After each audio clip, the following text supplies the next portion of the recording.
Welcome back, everyone. Previously, we've looked at entire stories as well as individual details within Islamic texts that fit very well into the context of a type of Jewish mysticism called Merkavah mysticism. Frequently spelled with a B but pronounced with a V, Merkavah, or throne mysticism, refers to mystical ascents, theoretically to the very throne room of God, hence the name. For a more thorough explanation, see the videos in the description box. But for now, what I'd like to do is review some of this material for context. Surah 27 describes the Queen of Sheba being fooled by Solomon. However, as I describe in the video Quran Mysticism and the Ignorance of Allah, this story is simply an adaptation of the Rabbinic story of the four who entered paradise. The story is contained, among other places, in the Talmud, a well of tradition from which the authors and compilers of the Islamic texts drank deeply. It goes without saying that juxtaposing Solomon with Merkavah mysticism is strikingly anachronistic. Next, a number of hadith I discussed in the video Muhammad the Mystic and the Boy Under the Blanket refer quite clearly to the practice found throughout Merkavah literature of cloaking oneself during a mystical experience. The boy portrayed in these hadith is Jewish, precisely as we would expect. His visions, also not surprisingly, include a throne over water. Recall the water test we just discussed, as well as Surah 11:7. No surprises here. But it is surprising that Muhammad is depicted in a way that is less than flattering, trying to sneak up on the boy while the boy is cloaked in a blanket in a state of mystical contemplation. The boy's mother alerts him when she sees Muhammad, at which point he and the boy have a conversation. To further the embarrassment, Muhammad tests the boy's psychic powers by asking him a series of questions. One of those questions concerns what Muhammad is thinking. Curiously, the boy passes the test.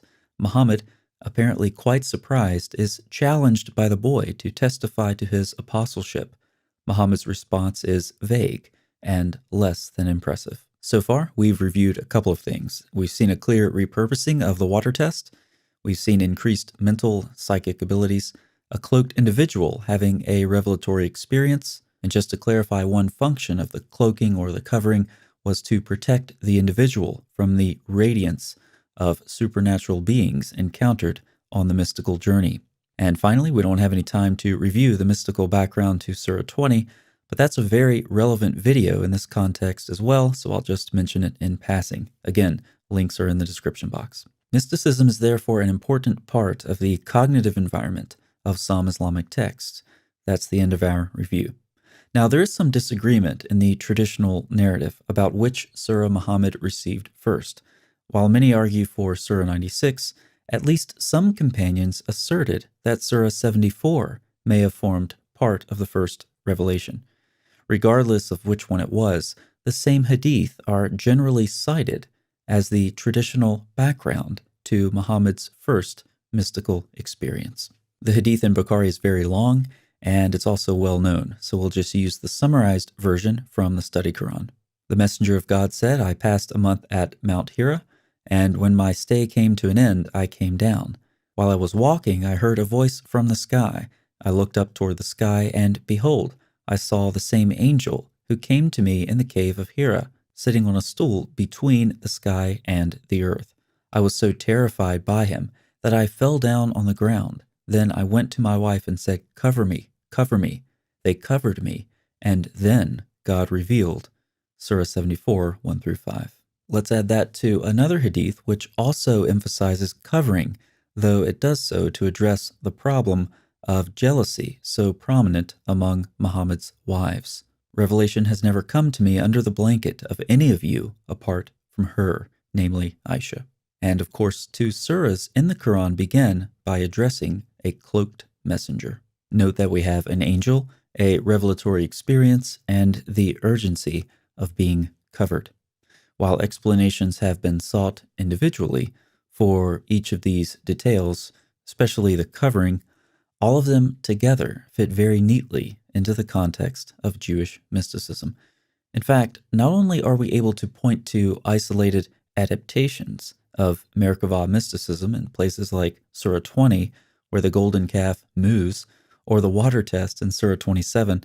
And not only can we see specific figures like the Jewish mystic that Muhammad attempted to spy on, but the very story of Muhammad's first revelation can coherently be understood against the background of Jewish mysticism. In pre-Islamic rabbinic literature, all of these same details are given in similar stories. Some of these stories are contained in a mystical collection of texts studied intensively by scholars, particularly since David Halperin's work beginning in the 70s. These stories are fluid, indicating to scholars that they were circulated orally for some time.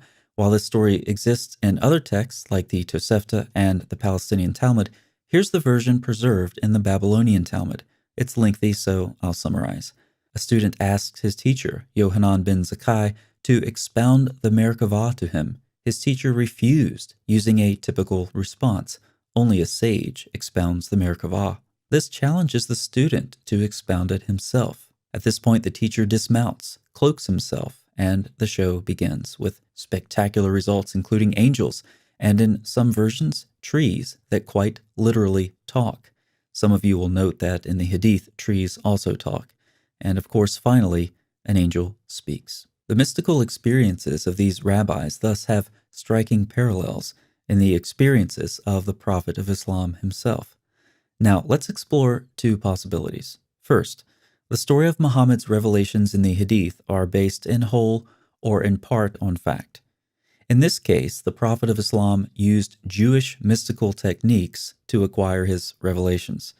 This is not what Muslims are taught to believe, since recognizing pre-Islamic influences in this way is generally regarded as unorthodox, if not heretical. Additionally, many of us are aware that early Muslims expended great effort in trying to eliminate pre-Islamic influence, including and particularly Jewish influence.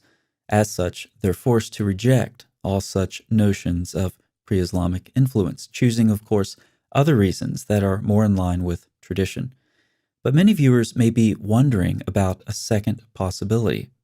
These stories about Muhammad's revelations were fabricated. That would beg the question, why?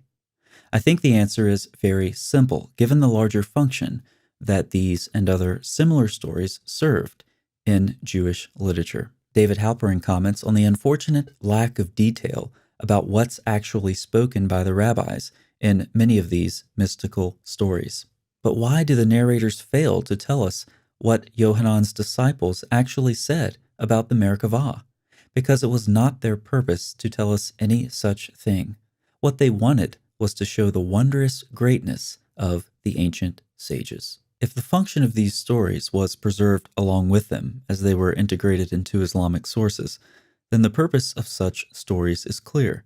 They attempt to portray Muhammad as similar to the great sages of past centuries. This portrayal would have been easily recognizable by people familiar with Jewish tradition preserved in extra-biblical literature, a cognitive environment, of course, in which both the Quran and Hadith are firmly situated. This observation is simple and straightforward. But against the notion of a complete fabrication, recall that the Hadith featuring Muhammad and the Jewish boy mystic are terribly embarrassing. Muhammad appears uncertain, outclassed, and awkward. It's very difficult to imagine why anyone would have made those stories up. But regardless of how much history these stories preserve, to me, at least one conclusion is certain. Jewish mysticism forms the context within which we should read these stories of Muhammad's first revelation. Thanks so much for watching. I'll see you next time.